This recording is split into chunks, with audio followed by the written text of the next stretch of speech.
planners and bullet journals, art projects, organized planner chic. Well, hello, planner babes, and welcome to Organized Planner Chic. I'm Lucinda, and if you haven't subscribed already, please do so and select the bell for notifications. Well, first, I want to thank all my awesome Patreon members who help make it possible to create videos like this.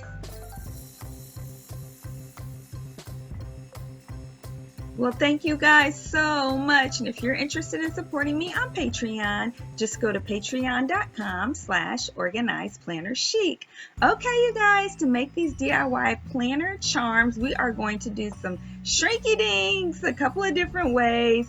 I'm starting off using some plastic that I got from Dollar Tree. It was just a metal pan with a clear plastic container, clear plastic lid on the top, and I made one earlier just to test it out. So that's what I'm showing you guys there. They're all gonna have lobster claw clasps with little O-rings that I bought. And so the lid is a number 6 plastic, and you have to look. I don't know if you can see very well. I was trying to show you guys there on camera, but here in a little bit I think you're going to be able to see there. You see at the top left hand corner where I had cut the other piece that I did, you can see that there's like a number symbol there for recycling or the type of plastic. So it has to be a number 6 plastic. If you don't go and get a pan from Dollar Tree with a clear top that has that on there, you can order Shrinky Dink plastic, but I was just trying to be more eco-friendly because I can always use the metal pan, and then I'll just use all of this plastic for something that will be long lasting and won't be just thrown away.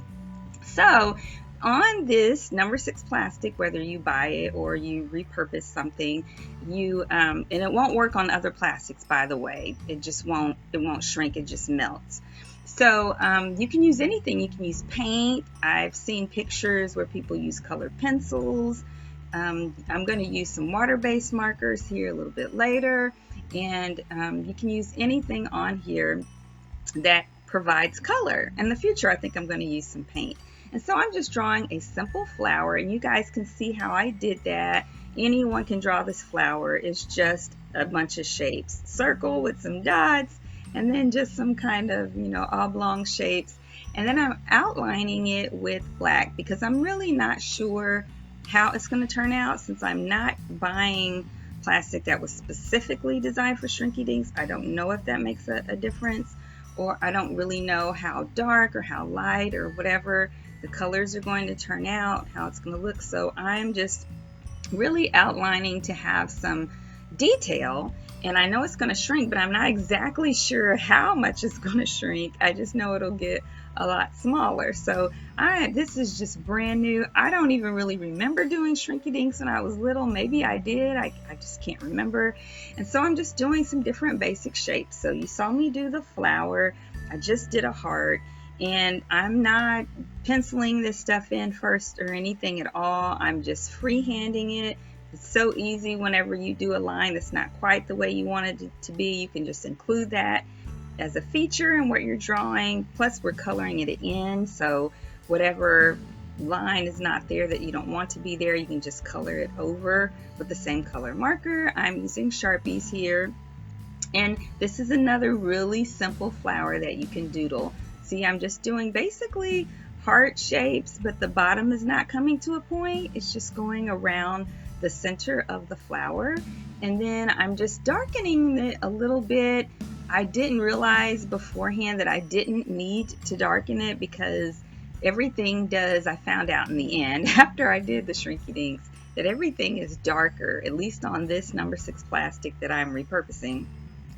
It gets darker whenever it bakes in the oven. But I don't know, I just wanted to really put in that definition. So you can see I just made hearts without it coming to a point, and then I just drew smaller ones inside. And now I'm just going to add a little swirl in the center, whereas on the other flower I did a bunch of little dots, just to get a little bit of variety. And then of course I'm just taking my Sharpie and coloring it in. you know, sometimes it colored in pretty smoothly and other times it was more choppy. In any case, it's not like velvet or anything. It's not like a really smooth coloring because it is plastic, which is slippery, and I'm using the marker.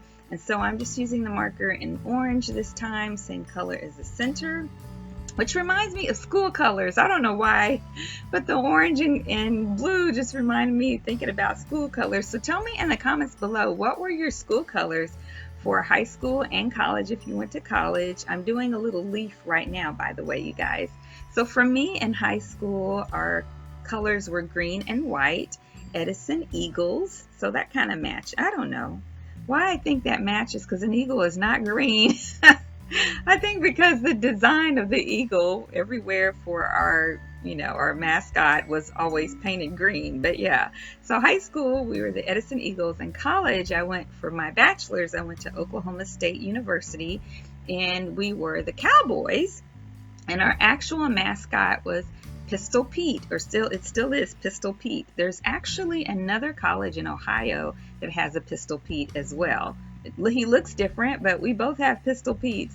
So that kind of goes together, you know, we're the Cowboys and our mascot is Pistol Pete, who is a cowboy.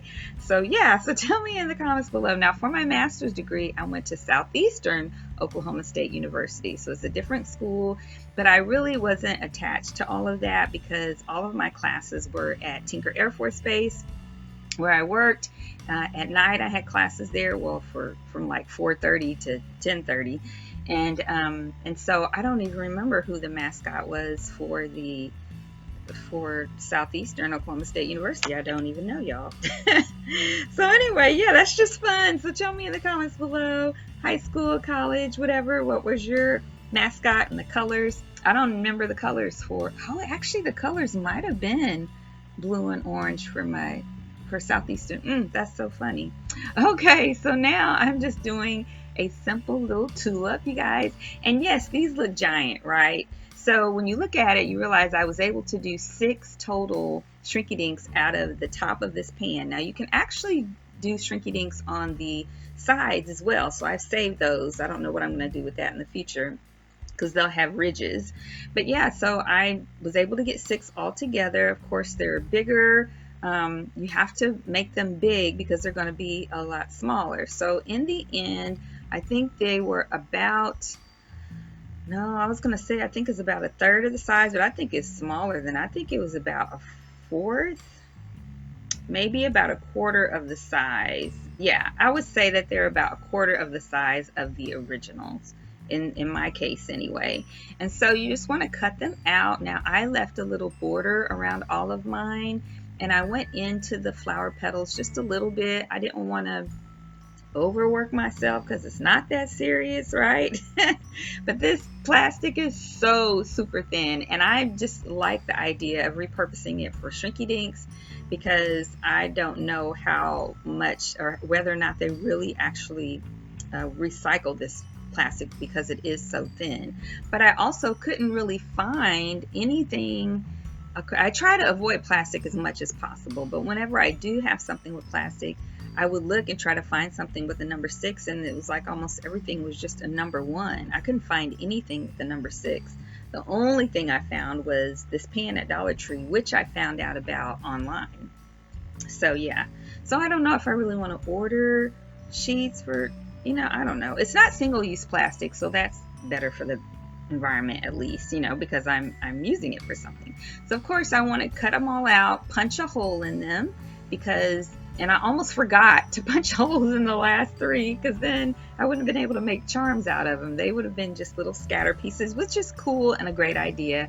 But if you want to use them as charms, you want to put the hole in before you bake them because you will not be able to afterwards. So here I'm just showing you, I bake them at 325 and it only takes 1 to 3 minutes. Now I tried to show you guys on this oven how it works, but because there's a grid in the oven, it blocked it, so I couldn't show you. But I'm going to show you in the toaster oven when I do it with the styrofoam. So we're going to do a styrofoam as well. So I just wanted to show you how they turned out. They look dark when they're not in the light, so I tried to turn them a little bit so you guys could see a little bit better when there's light shining through them. Then they kind of look more like stained glass. But that's how small they turn out when you're all done with them. And I wanted you to see how thick they are. So it's really thin plastic, but whenever it's in the oven, it shrinks. You'll see that here in the styrofoam because it acted exactly the same way. It shrinks and folds up and then flattens out. But a couple of them didn't completely flatten out, like the heart, and that tulip didn't as well. And I read later that I went online and looked later, and it said if you don't, I'm sorry, that is all out of frame, y'all. It said that if it doesn't completely flatten, even after you know, allow it to the time that it needs to do that, then when you take it out of the oven, just take some parchment paper and just press down, or foil or whatever, I guess. I'm not sure if that would matter. But I just took parchment paper whenever I did the styrofoam and pressed it down when it came out of the oven, and until it was completely flat, and it worked. So yeah, I just wanted you to see them all hanging here together. Now the purple one you won't see again later because I punched the hole for that one. That was the first one I did. I punched it too close to the end, to the edge, and then it broke. Oh, so now it's just a scatter piece, but that's okay. Okay, so now this is how we do it with styrofoam. Yes. Okay, so my husband eats eggs. I don't, he does, so that allowed me to have some styrofoam. And so if you ever go out to eat and they send you home with a to-go container and styrofoam, this is what you can do with it. You can also use, like, if you eat meat, then the packaging that meat comes in, you know, that kind of tray that they come in, sit on top of, you can use that as well. So I just decided to speed these sketches up a little bit because this set of Shrinky Dinks that I'm doing with the styrofoam did not turn out. I did not keep them. They turned out. They didn't turn out where I liked them, so I didn't keep them. But I just wanted to show you how I drew them and how they turned out, and I'll explain why I want you to see that when we get to that part. So, really simple sun. I doodle that all the time for my weekly planner or my travel bullet journal. You just draw a big circle, and then around that just some triangles, and you got a little sun. Now I read online that this for styrofoam is good for making beads. I didn't really quite think that through, so I was trying to draw some shapes that I thought might work as beads, and so that's what I'm doing right there. Then of course I'm going to outline all of them because I'm not sure, you know, how they're going to turn out, if there's going to be detail really show well or not. So I'm just doing that around all the shapes, and I also added a little bit of detail since I thought these might turn out to be beads for these shapes. So those circles and then that kind of skinny rectangle. Well, this is how they turned out. So one little piece broke because again I tried to do the hole totally different on that one. It's not even worth sharing, y'all, but it's a little bit thicker maybe with the styrofoam there, and it changes shape. So see, it's not circular anymore, and the beads aren't circular anymore, and I didn't like that. Yeah, so I didn't keep those. I threw them out.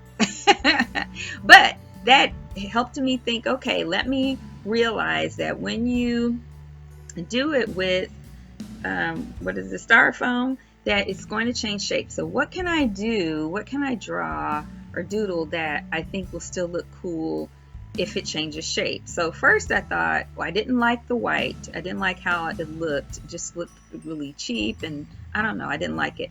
So I decided that I'm going to make sure that the entire background of whatever I draw this time is going to have color on it, because then it'll look a little bit more professional, whatever, just a better looking craft.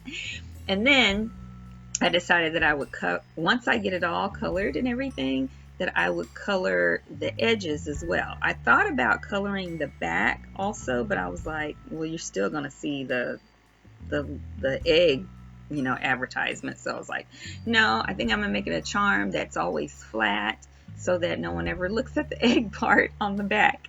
Now, I think that if you're going to use markers, that Sharpie is the best way to go to get a really good dark finish, especially on the type of material that styrofoam is. But I wanted a lot of color variation, and I didn't have any of these colors in Sharpie. So that reminds me to order some Sharpie or go buy a big set of Sharpies that has a lot of like pastel colors, just a full range of colors. I remember when I used to be a part-time manager at a fine art and framing store, we had a really giant set of, like, I don't know how many Sharpies. It was a bunch of them. So I need that so I can do this. So yeah, so now I am just drawing another type of flower. It's the same really type of approach, but the petals are just shaped differently. So it's like, I don't know, it's like kind of a teardrop maybe. No, it's not really. I can't describe it, but you see how they're shaped here in the video. I showed these in another video for one of my I think it was my February or March bullet journal setup, where I showed how to make these flowers. And so I'm just coloring in between all the flowers. I did 3 in this case. The one in the center doesn't get very much visibility, but that's okay. And I'm just coloring all of the space. I'm coloring all of the petals, 3 different colors, and then I'm coloring all of the space in between the petals so that there's no white. And then after I get all of those all colored in, then I'm going to go over everything with a Sharpie. I'm actually using a fine tip Sharpie this time, which I got from Dollar Tree.